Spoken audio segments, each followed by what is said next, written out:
this computer. I haven't done this for a long time, so I'm hoping this will work. Patrick, welcome to FCA Toronto. We had you as our guest around August 18th of last year when we were really in the midst of the pandemic, and we were all pining for company and answers, and we were wondering how things were working then with the FCA. I remember last year I asked you some pretty basic questions about how the FCA operates and what your role is.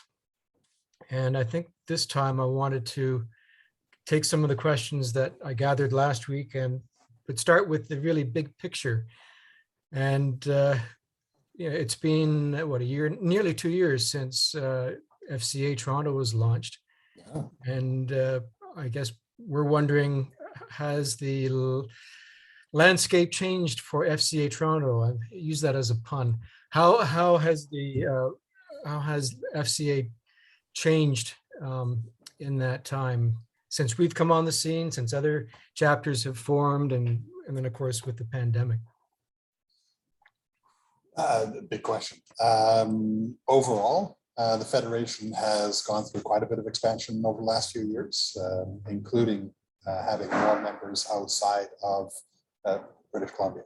So about 2 years ago, I did a measure and we had about 15% of our membership was outside of BC. We're now 25%. A lot more in Ontario. So right now, I just pull up my stats. In Ontario, we have just over 200 members. Also, surprisingly, we have more members in Quebec. We're totally woefully inaccurate. What's the word? Nope, it's gone. That we're not providing services in French, but we just don't have the capacity and we don't get the funding to cover that. But it'd be wonderful to have more French services, but we're at right now at about 50 members in Quebec. And of course, that's just members. That's not people that are not members who are taking us up on our services as well. So yeah, we're making good headway there. We have another 20 or so on the East Coast. But yeah, we have about 350 in Alberta, and then a little bit spread out over the other prairie provinces, Saskatchewan, Manitoba. But yeah, still 3/4 that are in British Columbia. So has anyone stepped up to create a chapter in Quebec or other regions? Not yet, no. We sent out an email about a month ago to our Quebec members, and there was some people that said, "Oh yeah, that would be nice," and I'd participate, but nobody that really wants to spearhead it. And as Alan knows, to create a chapter, you really need somebody who's dedicated, or a group of people who are dedicated to make that all happen. But yeah. So that's the numbers, but the numbers in itself, that doesn't answer the whole question that you had for me, Alan. It's also what the perception is, and perception, because really what the Federation is trying to do is become more of the national arts service organization for the visual arts in Canada. And perception is really dependent on the perceiver. So everything's very subjective. Some people see us as the organization, other ones go, the Federation of what? So is it growing? Yes, we're growing. We're more known now than we were a few years ago. But yeah, we still have a long way to go. And then as we grow that, and as the perceptions change, then that gives us more credibility as well. Are there any initiatives you could undertake that would be, east of British Columbia that might raise awareness at a national level? Dozens. Yeah, I mean, bringing more of our services online, like the virtual exhibitions, so that everybody in Canada can see the exhibitions, can walk through the gallery. Bringing education online, for example, has given us far more credibility and made us more of a national arts service organization. But yeah, there's always more work to be done as well. In my list of questions to you, I added a comment that came out of our discussion last week how some other national arts organizations partner with galleries across the country to try and host regional shows. Yeah. And the question really was, FCA has Federation Gallery. Has there ever been any attempt to host traveling exhibitions outside of Federation Gallery? Well, ever is a long time for the Fed. The Federation, ever is 80 years. And yeah, in the 40s, 50s, 60s, there were traveling exhibitions all the time. But if we're talking about ever more recently, not in my 8 years, because just the time commitment of finding a location and organizing it, and then the cost of shipping and renting, it is, we would, the amount of effort and cost that go into doing something outside of the Federation Gallery takes the place of 3, 4, maybe even 5 exhibitions that we host in the gallery. So it becomes incredibly expensive, both time and money, to do that. On the other hand, the other extreme of that is one of the directives I've been given by the board of the Federation is that we need to provide better services for our members that outside of British Columbia. And what they want to see in the next few years is a new gallery. So in addition to a gallery in Vancouver, it doesn't have to be the one that we're in right now, but in addition to one in Vancouver, having one elsewhere. So taking a look at where our central cores are, like Calgary is a large chapter, Toronto is a growing chapter, and establishing that second gallery. So of course, that then lands on my shoulders to figure out, to try to, how are we going to finance this? So, and that's the biggest thing. There's definitely willingness and we recognize the need. Now it's a matter of how to finance it, because I always look at it as these expenses that I'm incurring are going to get paid for primarily by artists. So how do I make it affordable so that artists don't have to, fork over huge bucks for this? And that's partnering with usually government organizations. That's one of the things that Alan was asking me about as well, is finding sponsors and so forth. But I'm not sure if we're ready to talk about that yet. All right. Well, I know last year I asked you how Federation Gallery came into being and how it's financed. Am I correct in remembering that it was a partnership with the city of Vancouver? Nope. Oh, sorry, that was too short. I can't remember what the arrangement were. Okay, yeah, so the current gallery that we're in right now is on Crown land, as a federal government land. The Island is owned by the federal government. So it is managed by the Canada Mortgage Housing Corporation. So it's bureaucratic arm of the federal government. And they give us subsidized rent on this space so that it is way below market value, like a quarter of what you'd otherwise have to pay. So that, again, like I was saying before, all those expenses don't land on the shoulders of artists. So we get subsidized space so that we can use it for the benefit of not only our members and non-member artists that are participating, but also for the general public. So they can come in and be exposed to artwork without having to pay for it, like they do at normal museums. That's our current gallery, but we've had previous galleries in other locations as well. So the history on that is just recognizing that artists need to show their work. So, and in the early days, membership fees are just much higher. The membership fees now are lower on average than when I started as executive director 8 years ago. And that's not even accounting for inflation. So if I take a look at the membership fees that people were paying back in the 80s and you account for inflation, they're much lower, just because of primarily economies of scale, because we're large enough that we can take those costs and spread it out over more members. When you say large enough, do you mean because of the number of members and the volume of submissions? Yes.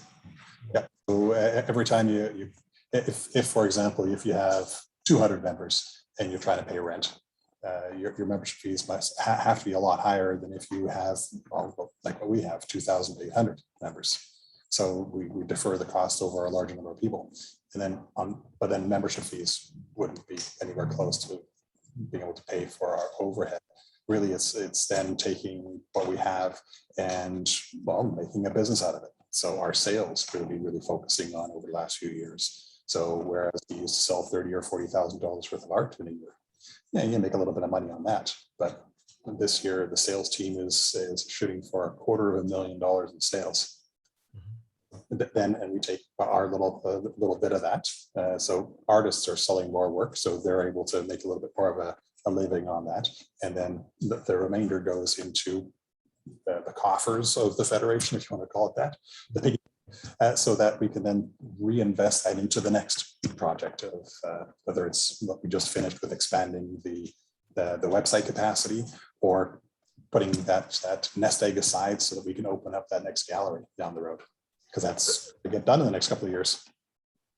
Well, I wanted to follow up on that initiative of the online store, Federation Gallery, and the question of online sales, and have they been increasing as a proportion overall of sales at the FCA? Yeah, online sales have definitely, since COVID, right? Everything has been going online.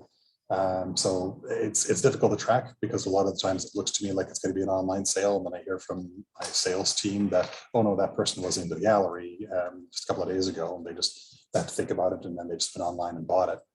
But it's definitely gone up, and it's surprising to me, because I personally would never buy art online, because I want to be able to see it. I want to be able to see the brush strokes and the texture, and but there's lots of people who go, yeah, I like that, I'll buy it. But I also don't buy clothes online, so I'm not exactly the average consumer. So recognizing that, that's the direction that the world is going. So that's the direction we have to go as well. And then always being a little bit ahead of the curve, recognizing it far enough ahead so that we can put the infrastructure in place and do that for you, for our members. It's a question on the minds of many here, because of course, shipping work from our region to Vancouver is expensive, and it's risky, and there's the cost of packaging as well to consider. So I know online sales appeal greatly. One of the specific questions I had for you that came up in our discussion last week was, how does the process of online sales work when, let's say, my painting is here, someone goes on to the Federation Gallery website, decides to buy our work. I'm not aware, I don't remember if we have some kind of consignment arrangement in place already for the work that we decide to post on the Federation Gallery website. But my understanding is we are responsible for shipping the work to Federation Gallery if there's an interested buyer, that your staff then has to examine the artwork to make sure it has a good quality. And then I imagine the buyer may come in to see it in person, or they might still buy online. But then the decision is made whether the customer picks it up in Vancouver, or arrangements are made to ship it. Is that pretty much the way things are working right now? There's a lot of stuff in there. Okay, I'll take what you said and chop it into two different things. The consignment thing, I can get back to that in a moment. But as far as the shipping goes, yes, that's a good summary of the way we have been doing it. We were looking at changing that around, especially if you've got a Toronto chapter exhibition and we sell it online. There isn't much, and somebody from down the street buys your work, it isn't much point for you to ship it to Vancouver so I can ship it back to Toronto again. That doesn't make any sense. And that happens actually quite a lot in the Calgary exhibition, for examples, with their chapter.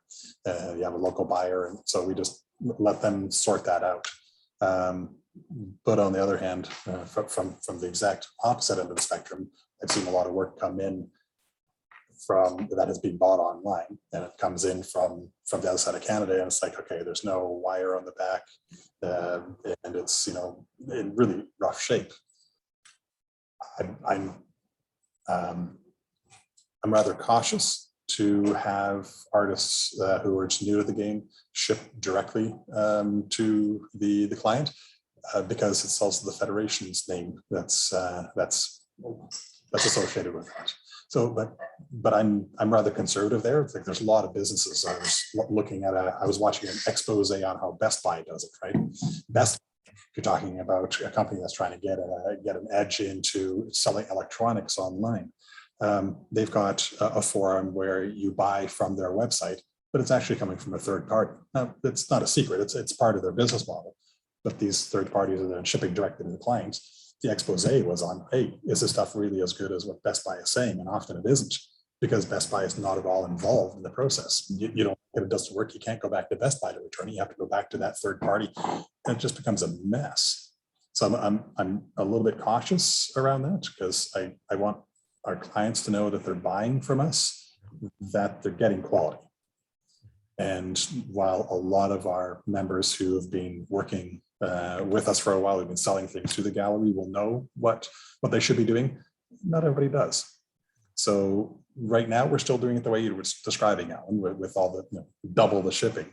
But I can imagine that after a while, after we've formed that relationship with that artist, that we'd be skipping that step and just going directly. Yeah, you just send it directly to the client.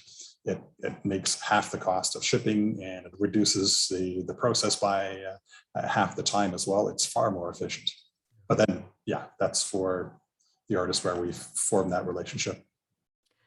I've seen on some websites for art where the owners of the website will say, we'll have a statement saying, no, we don't guarantee the work that we're selling. There's no warranty. And others will say to the customer, there's a 30-day money back guarantee, and we'll send you the work if you don't like it. If it doesn't look good on your wall, then you can send it back and we'll deal with it. But we set up our own online store for our last exhibition, and all these questions were on my mind. What if we do make a sale?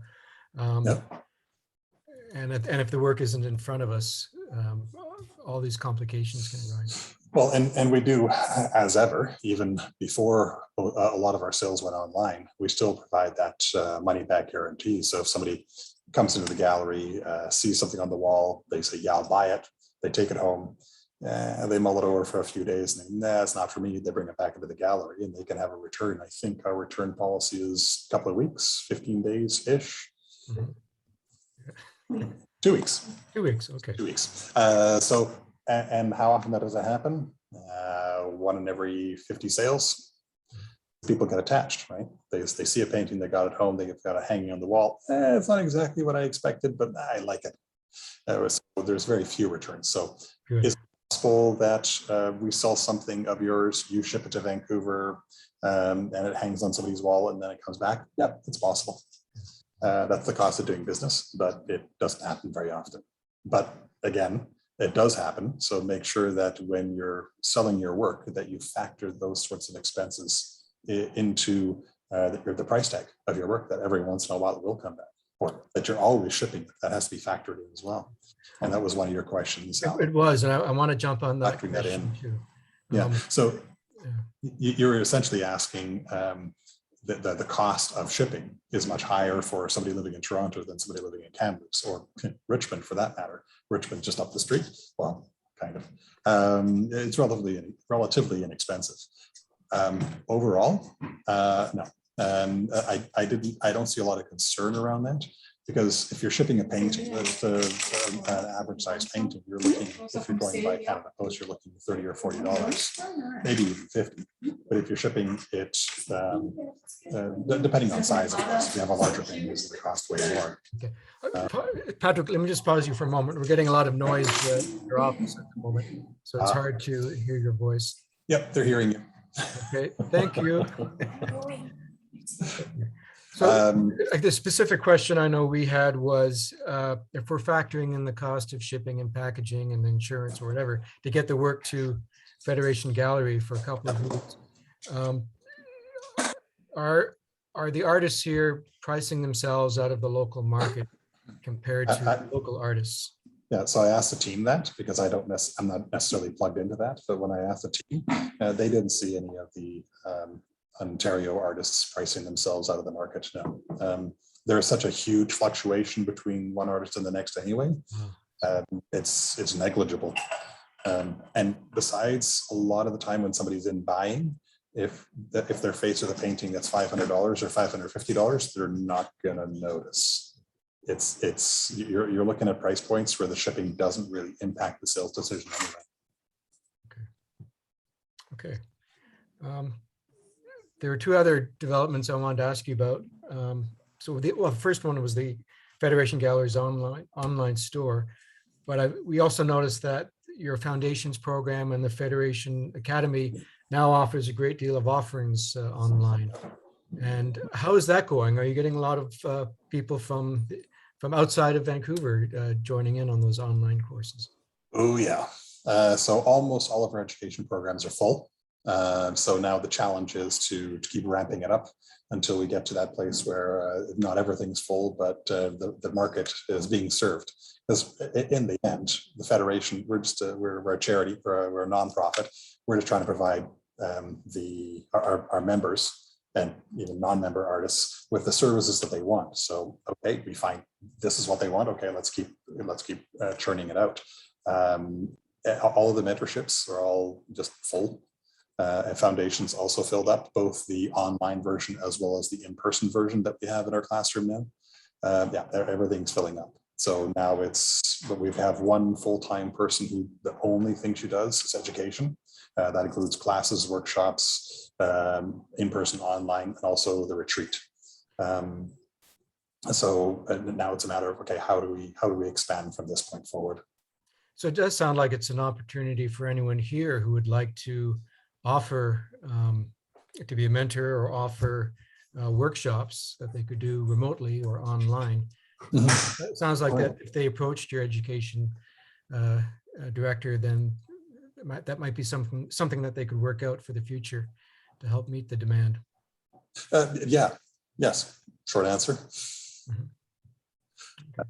Yeah, it's the bottleneck for us right now on education is that we have one person who's taking care of all of it, and she's a little maxed out. So it's trying.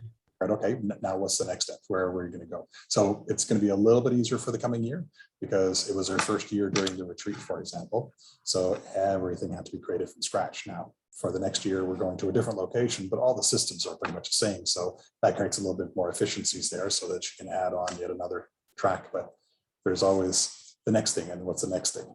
So one of the big projects that falls under education is creating a conference. Well, a conference is going to be a huge job in and of itself. So it's like, I'll take that away from education and I'll create a different department for that, because creating a conference is going to be huge. So how would a conference differ from the retreat that you launched? Well, the retreat is, it's first of all plein air, as opposed to the conference is going to be more studio centered. Most of our members are studio artists, not plein air artists, but the retreat was more of a, hey, let's just get out and relax and paint and learn incidentally. I mean, people who want to learn can, right? Because we do have instructors for each one of the groups, but a lot of people that go are there to enjoy themselves and relax. That conference is far more education based. You're going to short sessions for a few hours, seeing a painting demo by this person, or seeing a demonstration of this new artist material from that person. And then you've got like a regular conference. You have trade show tables where you can find out about new suppliers or new materials. So yeah, it's more of what you would expect normally from any professional development organization. So far more complex, I can tell. Yeah. Mm-hmm. And of course, I'm asking this too because I know we would like to do something similar here at some point. We've talked about when the pandemic is over, being able to get together as a group to paint outdoors and also indoors, and being able to invite people in to give us workshops and demonstrations, of course. And I think many of us are tired of Zoom meetings and watching online videos for hours and hours. So I'm not sure if there's still a strong taste for online learning, but certainly I think there's a need for getting together, networking and painting together. Yeah, Zoom is fantastic, especially for something like this, where there's discussions, but it certainly has its limitations. And if you happen to live in a small town in the middle of the Northwest Territories, and this is what you have of a way of reaching out to a signature member of the Federation to teach you something, then that's great. But if you're living in Toronto or Vancouver or Calgary, in the middle of a city of so many people, yeah, you should be able to meet up with somebody and face to face with them. That's true. I think I've exhausted much of what I wanted to ask you. I know our group has some more specific questions. I know, I'll just jump onto one thought from last week. We were talking about what kind of exhibitions that we would like to have in the future, maybe one without awards. I think I'm correct that when we choose to have a qualifying FCA exhibition, we can choose not to give awards out. I think that's right, from the application form I remember. The reason this came up was that we thought it would be great to have an exhibition where some of the money that we were using towards awards might go to another need, maybe advertising or promotion, or getting people in for receptions or mini receptions. I'm trying to remember what the other chapters do. I know some chapters have their own non-qualifying shows where they'll go to a hospital and bring in some of their paintings and put them on the walls, and that's the extent of the exhibition. I think the way I set things up and the way our board set things up for FCA Toronto is that every exhibition we do will be a qualifying FCA exhibition that follows your policies for submissions and jurying, and with the possibility of awarding signature points if the conditions are good. That has so many benefits for us. Is for us at an arm's length that your team finds the jury for us. We rely on your software to help with submissions and to manage everything else for us. Huge advantages for us. But I'm just wondering if you've encountered any other flavors within some of the chapters and what they're doing. I've encountered all the flavors. So again, there's a few aspects of this, but also with what you were talking about, the first is the awards bit. Yeah, if you've got a qualifying federation exhibition, there's nothing in the policy that says you have to give out awards. But you can also, there's a difference between prizes and awards. You could just give awards, like a lot of our exhibitions only have, first, second, third place, honorable mentions, but there's not much associated with it. So just be clear with the exhibition call. So saying that it's awards in title only. If you're planning on saving up that money because you need it for some sort of project, then it helps even putting that into the exhibition call, is the proceeds of this go towards. So yeah, but yeah, there's nothing even that says you have to give awards, much less prizes. So that's safe. And now the second part, we were talking about qualifying, non-qualifying. Right. And my intention from the start was to have qualifying exhibitions to ensure level. So the definition, according to Federation policy, that has not been followed in recent years, and I've had to slap a few hands here and there, a qualifying exhibition is one that is organized and juried by 2 SFCAs and 1 AFCA, or 3 SFCAs, and that would makes it a qualifying show. So then whoever's juried into that would have a point towards their signature status. A non-qualifying show is an exhibition that is juried by any 3 signature members of the Federation. What some chapters have done is they've collected together, hey, everybody bring in a piece and let's hang it up, which is very inclusive, and a lot of smaller clubs will do that. That is not allowed under Federation policy. That's what I thought. Is a standards organization, and we have standards that all work must meet in order to be exhibited in a Federation exhibition. So some people have erroneously called this hey, let's everybody bring a painting and let's not jury it. It'll be a non-qualifying exhibition. It isn't. Okay. That is a very inclusive way of hosting an exhibition, but contravenes policy. So what I've done then is said, well, you can do that, but not under Federation banner. So hang it up and say it's the Nanaimo Arts Club, or it's the Peace River Collective that's putting this together, but it's not the Federation chapter that's putting it together. And so we couldn't use our FCA Toronto name when exactly. Okay, I'm glad at that. And then the next version of that is chapters, which is just changed today, which will be coming out in the next chapter newsletter, is you have a federation qualifying exhibition, and you have let's say 40 works of art have been juried into the exhibition, but your hall can accept up to 100. Well, can we just add 60 more, and we'll call those non-qualifying artworks? And what we found is that was just being abused. Instead of every time you get between 40 and 50 qualifying works that were going into the exhibition, and they rent an ice rink to hang up all that work. No. So as of today, standards committee just changed that to no more non-qualifying work in any exhibition of the federation. So everything that comes into an exhibition under the federation banner, whether that's just the federation generally or a chapter specifically, has to be juried in by signature members in order to appear. And if we have another situation where, let's say, those numbers are reversed, where the jury says everything was, we have enough for 100 accepted works, but we find that in our gallery space, let's say we can handle only 60. So let's say there's 40 works we cannot get into the gallery, but we can put them in an online exhibition that complements the live exhibition. And I forget the term you have for those works that are not in the gallery, but they are accepted as, sorry, I'm at a loss for words here, Patrick. I know there's a special term you have. Recognized. Recognized, that's what it is. You're recognized.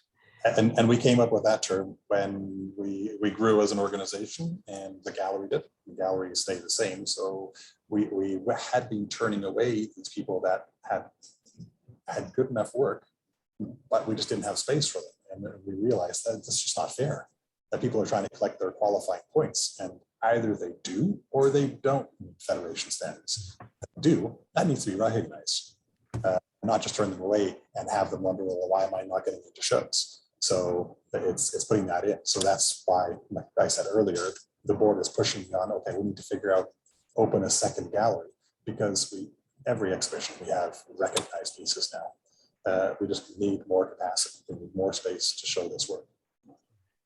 But yeah, if you have this in the same thing in a chapter setting, if you're planning on having 60 and you end up with 80 or 100, then yeah, you can either just have a group that is recognized and is in the online only gallery, or if you happen to have a lot of volunteers who are willing to help out, you may, and you have the space for an extended period of time, you may want to swap some out.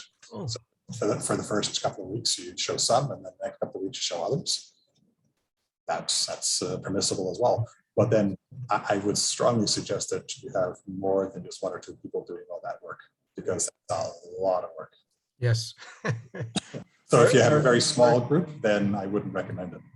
Our team from our September exhibition fully appreciates all the work that goes into mounting an exhibition, the work before and the work afterwards. I think it was an eye-opener for me, especially.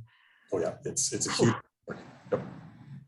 So it's nice to be able to show all the work, but you have to pace yourself, otherwise you end up burning yourself out.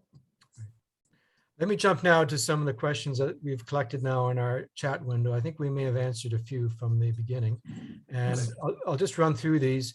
And if I misinterpret your question, if our artists would like to unmute themselves and jump in and clarify, please do so. The first comment was from Margaret Stewicki. Her question was, with online sales, what happens when a purchaser doesn't like the painting he received?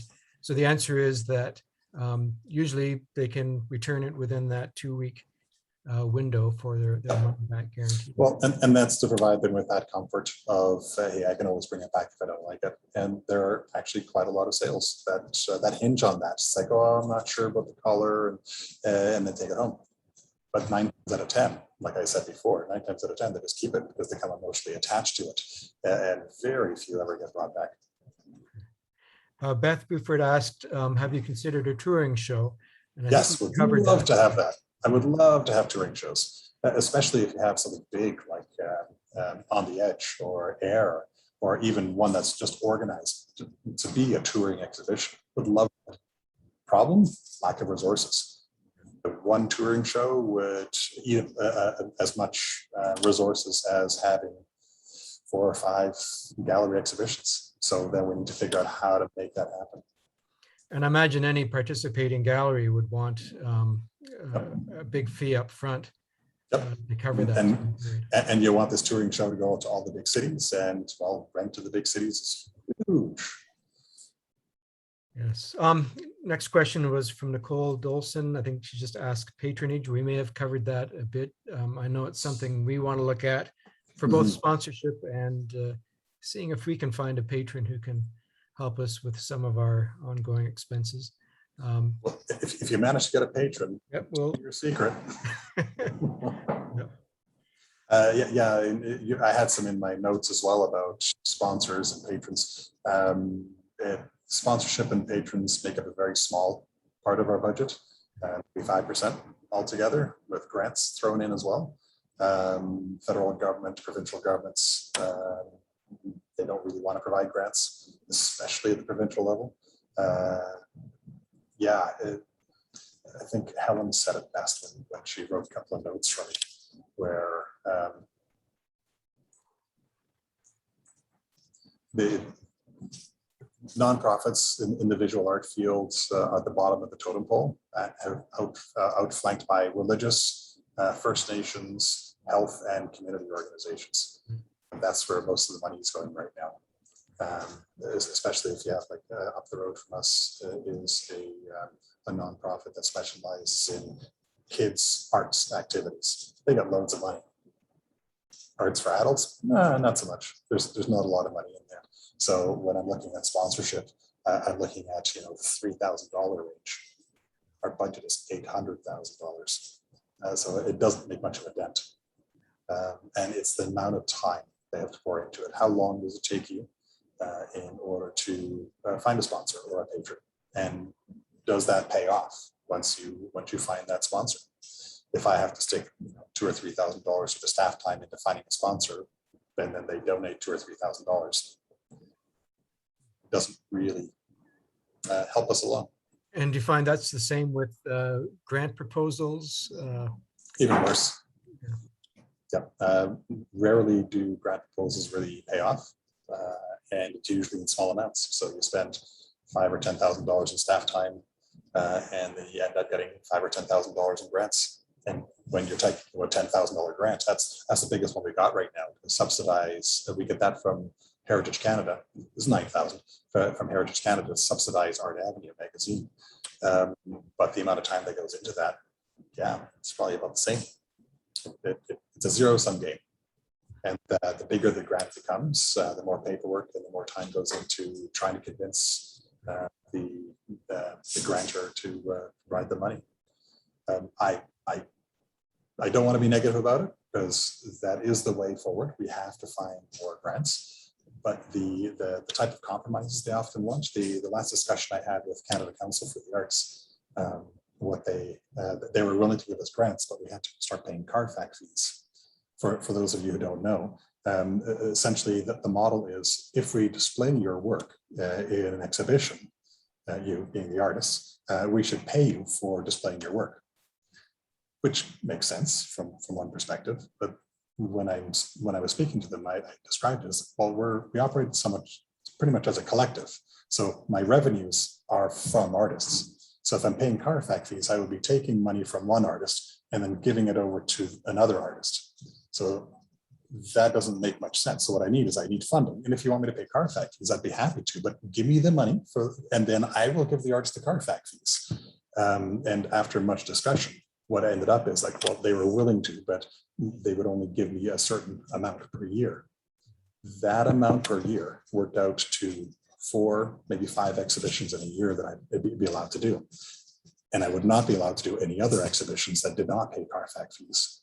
So I don't know how up to date you are, but right now we have 24 exhibitions in our gallery, another 5 that are online only exhibitions, and then we have all the chapter exhibitions. This year, the Federation is going to be doing about 48 exhibitions. They wanted us to cut down that down to 4 or 5, and they thought that would be an improvement to the services that we're providing artists throughout Canada, because we'd be paying Carfax fees. Well, when I go back to the members and I say, hey, what would you rather have? Carfax fees and 5 shows, or would you rather have 48 shows?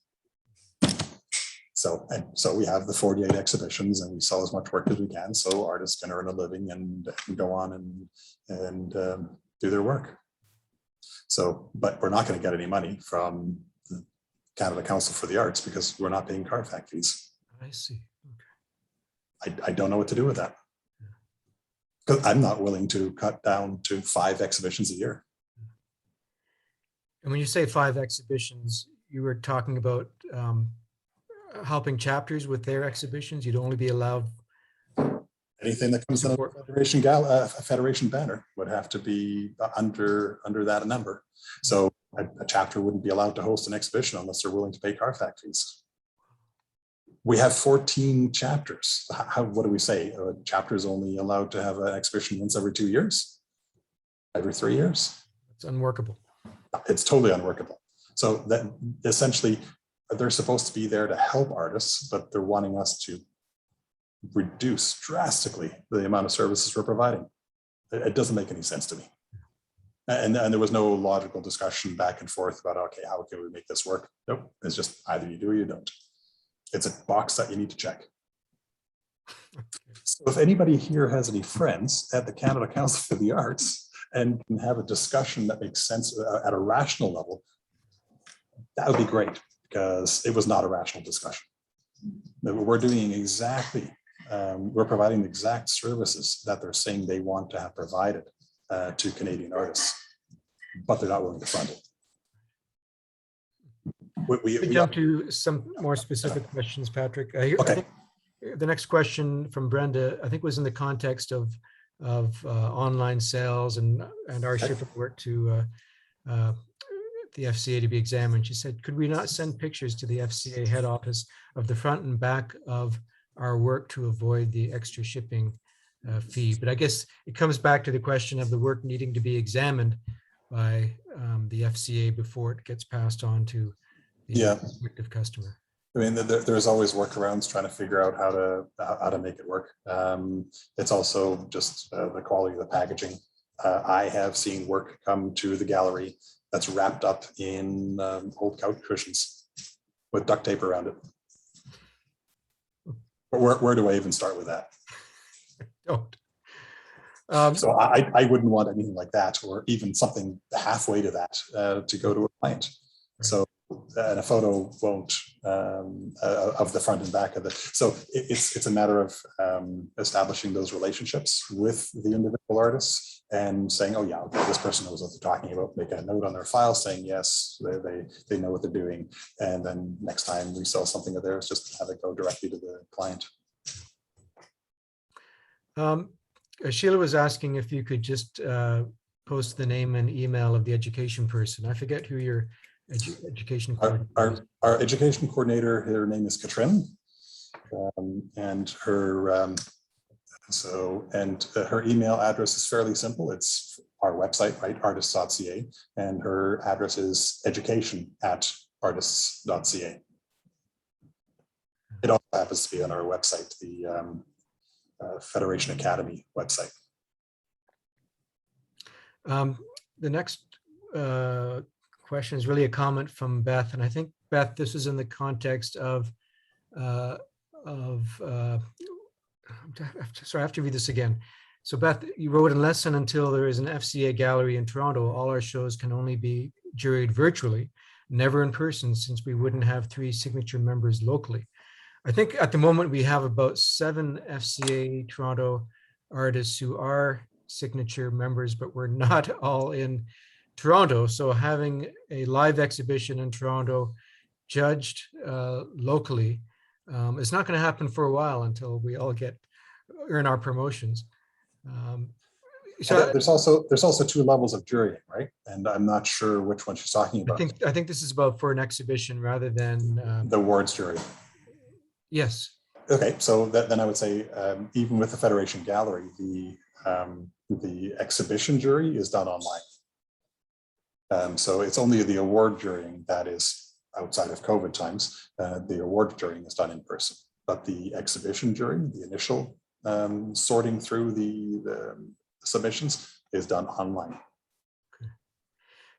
And I think that clarification helps explain. I think from last week we were talking about how can we ever have our live exhibitions juried properly for awards if the jurors are not present in the gallery to see the work. And I thought my one compromise I could do would be to hold up my computer with my camera going and walk around the walls of the gallery to give a sense of 3D, but nothing replaces being directly in front of the work. Yeah, and we did it here. We're still doing it online for our gallery because people are still a little bit unsure about coming in. But at some point, we need to put an end to award jurying online because there really is no replacement. And I've tried to do a correlation between the marks that people are getting during their online jury versus who gets awards. And sometimes it's exactly the same. So whoever scored the highest in the online jury also gets first place. And sometimes there's no correlation at all. None. First place was actually, scored 20th while online, because when somebody looked at the work online, it looked fantastic.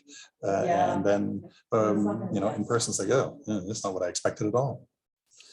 And besides, how many of us can take photos so well that the color really comes through in their photos? Some people can, other people can't. So jurying is always best done online, in person. But as a national arts service organization or even provincial level, it's really difficult to be inclusive if you're going to have things done in person. So can you imagine if you're trying to put together a show for all the Federation members in all of Ontario, it's all 200 of them, and they all have to bring their work down to Toronto? Well, what if they're from Northern Ontario? How are they going to do that? They're going to fly down and drop it off? That's just way too expensive. So try to be inclusive. You have to do it online. Just a follow-up question too, and this is a point that Sheila mentioned as well, just in the context of jurying for awards. If we do find a good pool of signature members in the Toronto area or people who are willing to come in, they obviously can't jury their own work. Is it true that the signature members can request to have one of their artworks admitted into a show with bypassing jurying? And of course, they wouldn't be eligible for awards, but can they contribute to a show in that way without going through the jurying process? We've done that, and that's the rule is specific to the Federation Gallery. You can. And you can do it in a chapter exhibition as well, but essentially what you're referring to is if somebody juries an exhibition, they're allowed to add a piece to the show as well, and then it's labeled as a juror artwork. But the rule, I'm 90% sure, is specific to the Federation Gallery. I see. Okay. It's often that a chapter will do that as well, because, well, frankly, if it's your juror piece, it's going to be a good one. It's usually an SFCA or sometimes an AFCA, and their work is good. So why not add it? Because it will just increase the beauty of the exhibition if you have the space for it. Right. Space.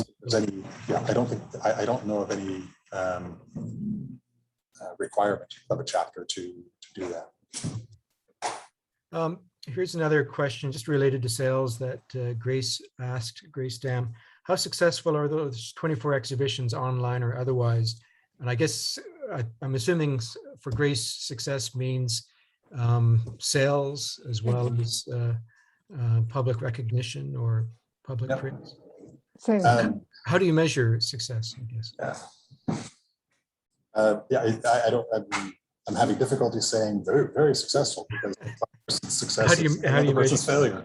What I can do is I can put numbers to progress. So like I said very early on, our sales used to be about $40,000 a year at the gallery. this year, we're likely to come pretty close to $250,000. So that's a several-fold increase over the last 8 years. Is that successful? It's certainly a good start at success, yes. How do you account for that huge jump? Hard work. Hard work. Okay, good. Not Hard work. glad you didn't say luck. Although you could say hard work Yeah. can lead to good luck. Yeah, I mean, we've got a sales team who works really hard, and does all the marketing and building a good client base, and just working with them, right? And just, if somebody comes in and says, I might be interested in doing the follow-ups and making the phone calls and setting the emails, just working hard at it. That's art doesn't sell itself. No. It doesn't. It really doesn't. Another good question from Beth is, would it ever be possible to have an outside juror for awards only? Well, in fact, we used to have outside jurors for both awards and for the exhibitions. Possible, yes. We used to have them for our international exhibitions, for AIR, what was called at the time Podium.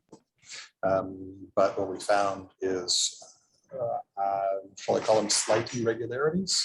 Shall I say that they were a little bit dodgy sometimes with the results were. So if we're going to have outside jurors for particular exhibitions, first we'd have to go to the standards committee and get that approved, but okay, it's doable. But then you have to be really careful with who you select. What at the time the practice was is have somebody who is a curator, have somebody who owns a commercial art gallery, and then a third person often was either a member or some other prominent person. But a curator usually is somebody who's educated in curation, not in doing the work themselves. So they'll have a very different way of approaching it. So then you have to be careful. Okay, well, what are they curating? What's their background? And do they really have a good grasp on what federation standards are? Can they even jury to federation standards? Because we're kind of a different animal in the greater culture, where our first and foremost, our focus is on technique.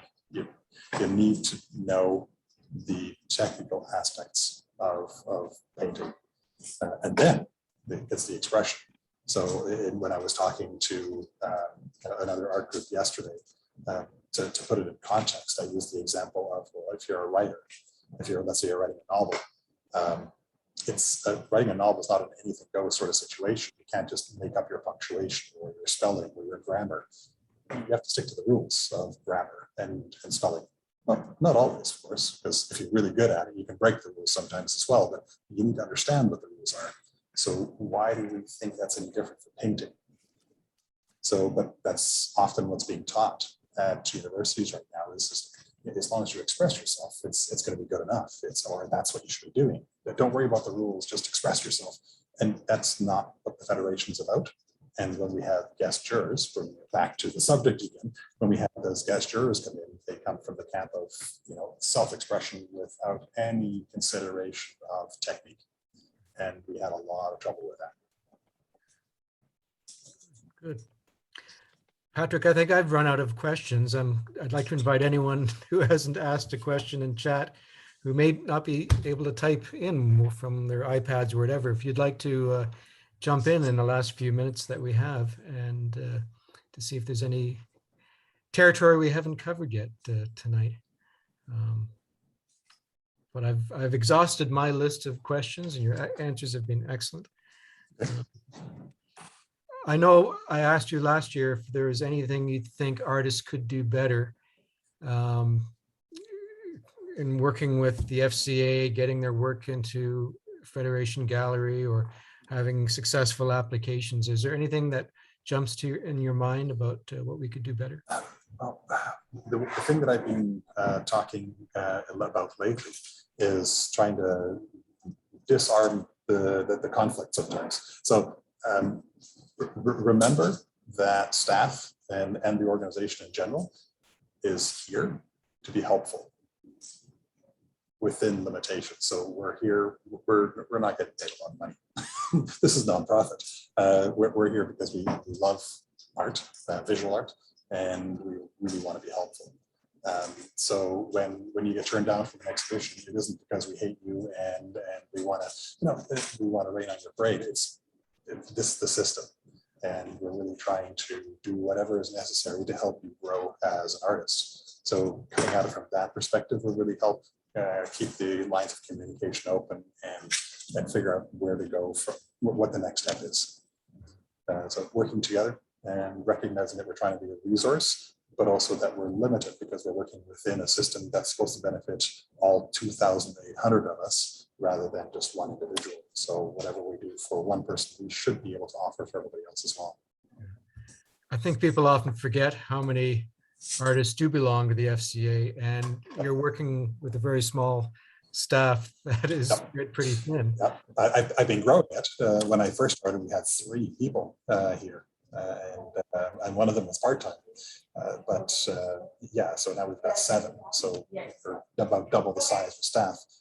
But when you're thinking about 47, 48 exhibitions, an education program, that's retreats, all these other things, yeah, there's not enough. We need more. So, but I'll continue working on growing the organization, so we continue providing more services as we can. But again, without funding, it's a bit of bootstrapping. Take a little bit of money from here and shifting it over there, and okay, maybe that can make a little bit more money, and then we build something else again. So yeah, it's constant bootstrapping, but we're seeing progress. We're seeing more services, and we're seeing growth. Like a chapter in Toronto. Can you imagine? We haven't been in Toronto since what, the 60s? That's great. Yeah, I think so. Now let's try for Quebec. Yeah, I think so. And I just seeing a few more comments come in. I know for many of us, shipping is a burden, and there's no way to overcome that. Well, other than opening up a permanent gallery somewhere in central Canada, and Toronto or Montreal would be a natural place to do that. Toronto and Montreal. Over the long term, it would be more than two galleries anyway. But what my directive has been from the board is that every large city in Canada needs a gallery. So, but it's first, okay, where do we get that second gallery? And most will not necessarily be where we have the largest number of members. It's where we can get that subsidized space. Right. So I've got with CMHC here. Well, okay, if we have subsidized space, then that becomes less expensive. But then once we have that subsidized space, then building it from there. Okay, well, maybe that could be FCA Toronto's mission in the next couple of years to find permanent space, and I think our potential for earning grants is very limited too. We're not a charitable organization. We don't have a mission that's focused on the community. It's really set up for our own artists to promote our work. So I think one mission will be to find opportunities. Well, what I can offer is the Federation is actually 2 corporations, one that I'm the president of, and the other one that I'm the executive director of. So the Federation that you're normally interacting with, that you pay your fees to, is actually a provincial corporation in British Columbia, and it's a charity. But we also have a federal corporate entity that's set up as well, that's ready for the expansion. And I've done the research so that I know that we can actually take money from one and put it towards the other. So we can accept money into the charity at a provincial level and fund national initiatives. So if we wanted, for example, tomorrow to open up a gallery in Toronto, I can use the federal corporation to open up that gallery or education space or whatever else we want to do, and fund that from the provincial corporation. So we've got the legal it's in place that we can do that. Good. Now it's just a matter of, okay, how are we going to bootstrap this? Right. Keep our fingers crossed that we come up with a solution. Patrick, I want to thank you for your time for us tonight. It's still late afternoon for you, but I'm glad we had this chance. We should do this more often. I enjoyed our chance to connect with the other chapter presidents earlier this year. That was quite an interesting evening where we all got together for a couple of hours to chat. We need to find more ways to connect more often as well. Okay, sounds good. Yeah. thank you again.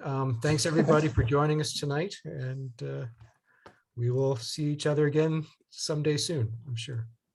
Okay. Have a good afternoon. Thank you. All right. Goodbye, everybody. See you soon.